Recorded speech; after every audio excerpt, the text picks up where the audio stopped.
ఇదినా నా మీ జీవితాల్లో కూడా ప్రార్థనలు చేస్తున్నా, కనిపెడుచున్నా, ఉపవసిస్తున్నా, ప్రార్థన ప్రభుని గోజారుచున్నా, వేడుకుంటున్నప్పటికీ కూడా ప్రతిదిన కొన్నిసార్లు మీరు అడుగుచున్న విషయములో ప్రతిఫలము శూన్యమైందేమో.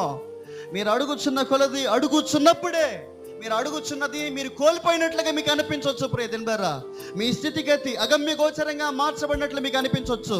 ఒకవేళ ఆర్థిక స్థితిని బట్టి మీరు అడుగుచున్నారేమో, ఇంకా నష్టం మీరు చూస్తూ ఉండొచ్చు. ఆరోగ్య పరిస్థితులు బట్టి మీరు అడుగుచున్నారు, ఇంకా ఆరోగ్యము క్షీణదశగా మార్చబడవచ్చు. కుటుంబ సమస్యల బట్టి మీరు అడుగుచున్నారు, ఇంకా భయంకరమైన బంధకాలంలోనికి కుటుంబాలు వెళ్ళిపోతున్నట్లుగా మీ అనుభవాలు మీకు అనిపించవచ్చు. ఏదైనా నా ప్రభువు ఇస్తున్న మాట ఒకటే, భయపడొద్దు, నమ్మిక మాత్రం ఉంచు, నీవు అడుగుతున్నది నీవు పొందుతావు. ప్రియదినరా, గమనించండి, అది నష్టమైనను కూడా ఆ నష్టముని ఆశ్చర్యకరంగా ఆయన మార్చగలిగిన సామర్థ్యుడైన దేవుడిని మనం అర్థం